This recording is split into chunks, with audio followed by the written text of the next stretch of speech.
you have a great life, you're a successful woman, you have a well-paying job, you've got friends and family who love you and who you love, but the man is nowhere to be found. Now, why is this happening? And how can you make your love life as epic as the other parts of your life? And why the hell does it feel so damn challenging sometimes for us high achieving women to find love? Now, that is exactly what we're going to dive into today.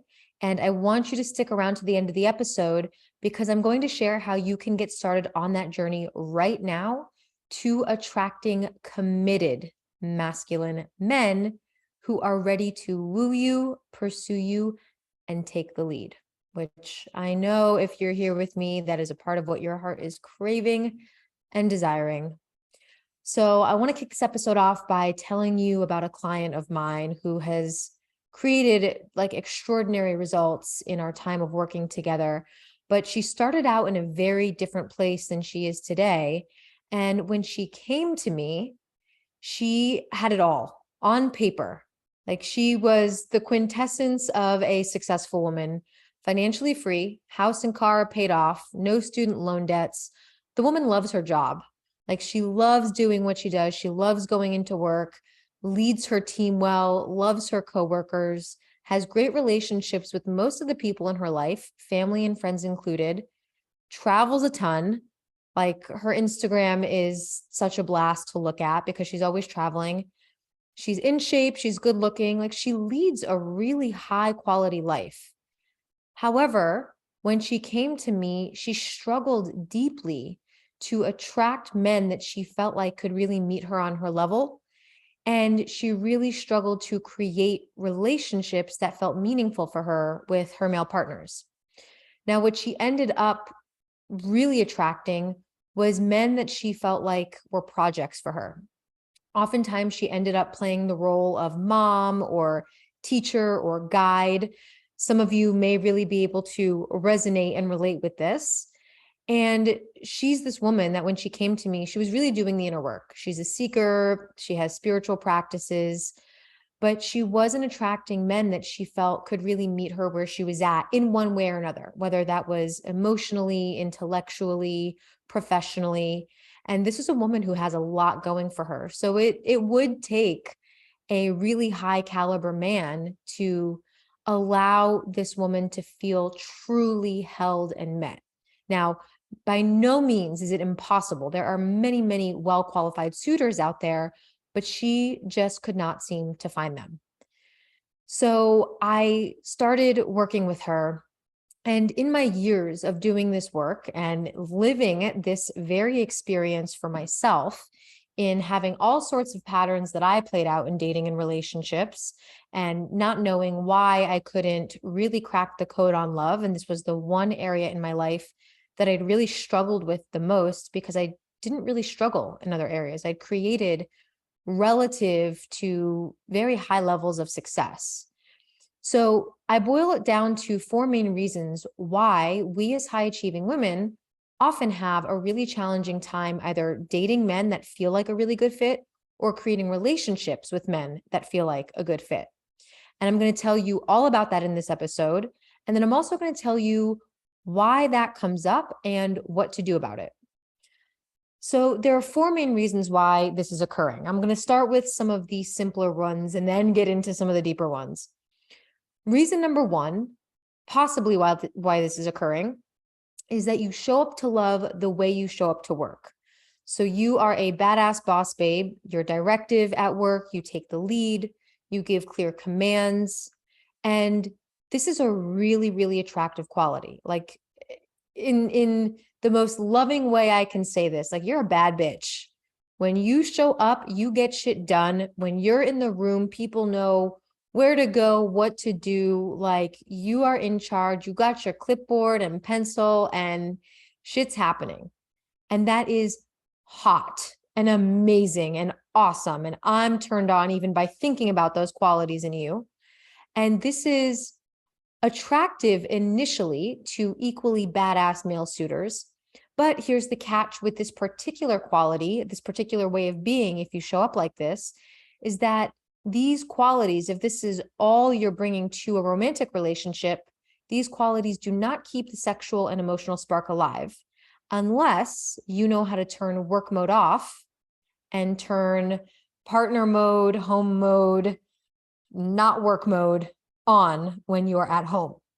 So unless you can turn work mode off when you get home and you can be a partner, then bringing these kinds of badass boss babe, directive, commanding qualities to a partnership where you want to be in partnership with a masculine man, there's going to be a mix of oil and water. These two qualities will start to repel each other. If your man's bringing these qualities in dating or in relationship, and these are the only qualities you're bringing, or this is what you're predominantly bringing, there's going to be a repelling that occurs.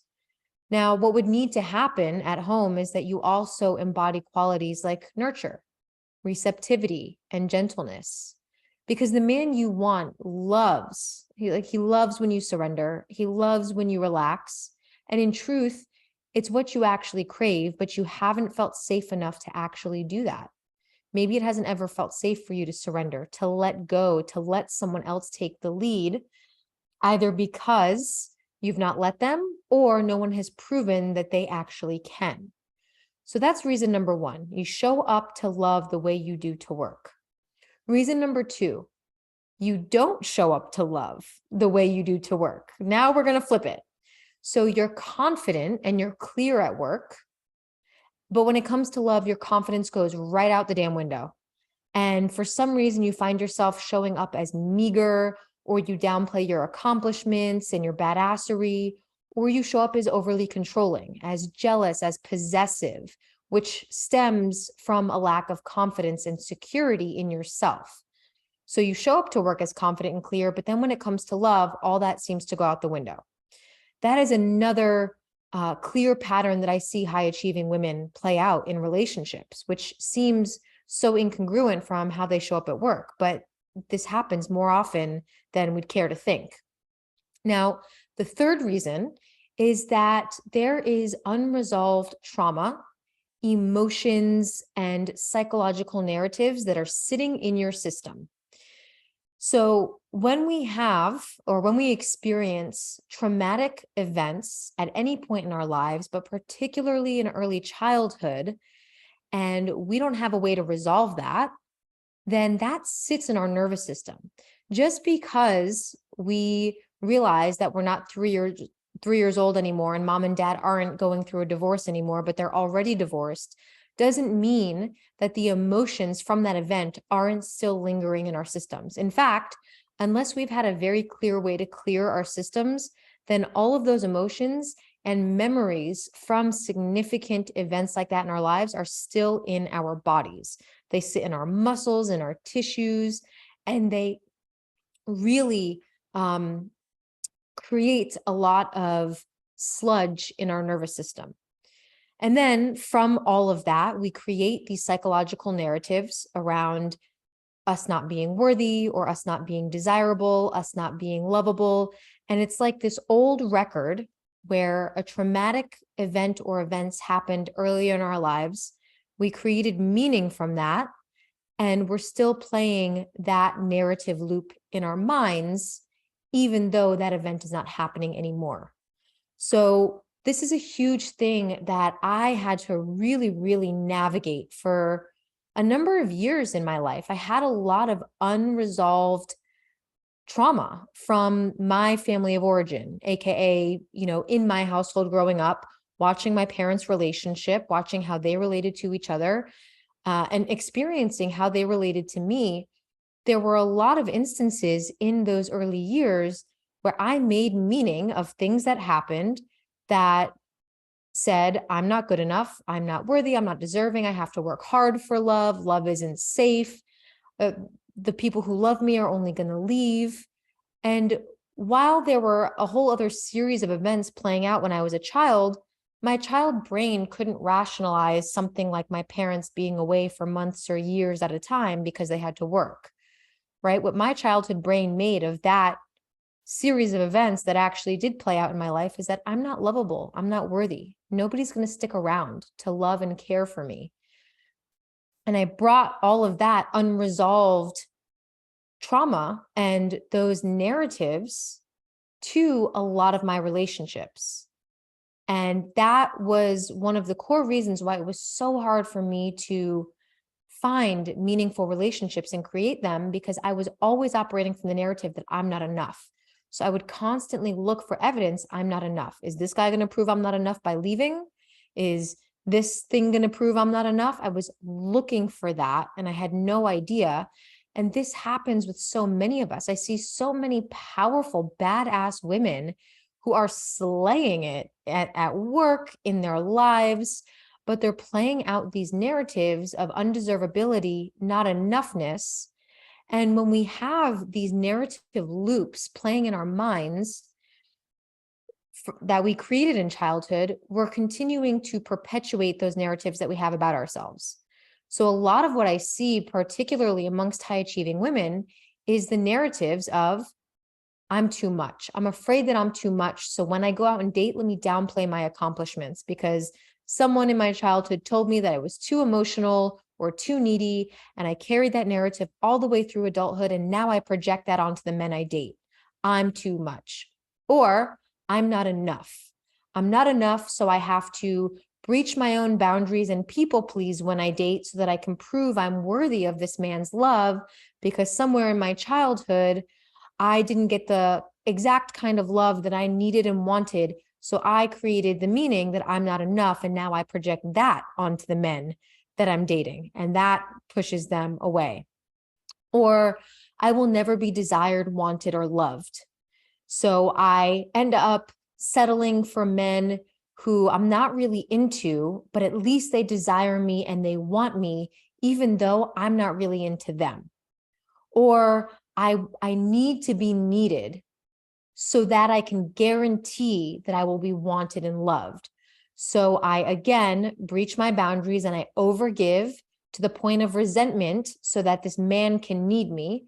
Or I provide guidance and leadership as a teacher to this man, or I mother this man so that he'll need me, so that I can secure his love and I can avoid abandonment and rejection, because somewhere in my childhood, I felt rejected and abandoned. Or women play out the narrative, men can't be trusted. They'll only hurt me or break my heart because somewhere in my childhood, dad left mom and that's all men do. Or in my dating and relationship history, men have only broken my heart and that's what all men do. Or love isn't safe and goodness isn't safe because my childhood was one experience after the next that proved that to me. And now when I go to find love in dating, it doesn't feel safe. And I don't actually have a reference point in my body that I can let this in, or that I even should let it in, because the only thing that's going to happen is the other shoe is going to drop. Or the narrative that I see a lot of high achieving women play out, I need to work hard for love and I need to earn it, because my entire life, I had to prove myself to mom, to dad, to men, to myself, to whomever. And the only way that I can feel like I actually earned it is if I work really, really hard for it. So I'm going to keep proving myself to all of these men so that I feel like I actually worked for it. And the list goes on. So we're playing out these narratives that we created in early childhood and in past points in our lives. And then we're projecting all these narratives onto men when we go out and date, and then wonder why we're not attracting the high caliber, high quality men who are grounded, safe, secure, sturdy, in leadership, because we're not showing up as an energetic match for them. So that is another reason why high achieving women have such a challenging time, is because even though everything in their lives look good on paper, there are all of these unresolved narratives that are running the show behind the scenes that are making dating high quality men, never mind being in a relationship with a high quality men, almost near impossible. Now, in reality, this is not anywhere near impossible. All you'd have to do is go on the inner journey to understanding what narratives you have that you're playing out subconsciously or consciously, and go on the inner journey to really taking a stand for claiming your inherent worthiness or whatever it is that you may perceive is lacking. Now, the last and final reason why a lot of high achieving women have a really hard time finding love, creating love, is that no one taught us how to do this thing called dating, love, and relationships. Like, honestly, we're all just out here kind of fucking shit up, trying to learn from our mistakes, trying to not do it as poorly as we did last time or as poorly as our parents did it, whatever the case may be, hoping to get a little better at it the next go around. And we're kind of just banging our head against a wall, and we don't want to do that anymore. So where do we learn about love? How do we learn to do dating, love, and relationships, since we didn't learn it from our parents, most of us anyway, since there aren't necessarily a lot of great models out there in our personal lives and elsewhere? What do we do about this? Well, I will tell you exactly what to do about that. First thing is, the journey to finding him must first be the journey to finding you. And this may sound cliche, but on this journey to really calling in the one, you have to become the one. And I said this in the last episode, and I'm going to say it so many more times. But if you want to find your man and create your dream partnership, then you have to first become that partner to yourself. If you never listened to another podcast episode, read another book, but you actually made it your mission to do that, he would appear. Many great men would appear. I can damn near guarantee you that, because you would be an energetic match for those kinds of people, because you are already showing up like that yourself. Now, when you do this, when you show up for yourself in this way, you naturally start to attract high caliber men who are also doing their inner work and who are ready for commitment. But unless you find all of the places inside of you where you haven't been willing to fully commit to yourself, hold yourself, love yourself, empathize with yourself, care for yourself, then it's going to be much more challenging to find a man who's going to show up for you in that way, because our outer world is just a reflection of our inner world. So here's the home play. And this is exactly what helped me create my very epic love story that I shared about in the last episode. Is I remember one day I was journaling, ready to call in my man. I had just come out of a very long stint of celibacy and not dating. And I was like, all right, I'm ready to get back out there. Like, I'm ready to roll my sleeves up and do this dating thing, learn about my patterns, learn about all the things that I would need to shift to be a match for this man that I want to call in. And I was journaling qualities in my journal. And I remember writing, I want for this man to show up for me in all of my emotions and not quiver, not waver, not get scared away, but hold me and encourage me, tell me to cry harder, encourage my anger, celebrate my joy, like laugh with me, all of it. And in that moment, I had recognized that I was asking for a man to do something that I wasn't willing to do for myself. I, at that point in my life, was not fully willing to hold myself and all of my heartbreak and pain and sorrow and discomfort and lonesomeness. Yet I wanted a man to waltz into my life and do for me what I wasn't willing to do for myself. Now, I guess in some far off reality that could happen, but the chances are much slimmer if I'm not willing to show up for myself in that way. So what I made it my mission to do was see all of the qualities written before my eyes that I wanted this man to possess, and I made it my mission to possess those qualities for myself. I made it my mission to become the partner to myself that I wanted to attract in a man. And I kid you not, when I fully received that for myself, when I fully took on that mission and I put it into action every single day, day in and day out, in all the moments that felt hard, in the moments when I felt bloated and wanted to judge myself, I loved myself and held myself instead. In the moments when I was breaking out with acne all over my face, instead of lathering on more makeup and trying to pretend like it wasn't there, I looked at myself in the mirror and I said, "You're beautiful no matter what."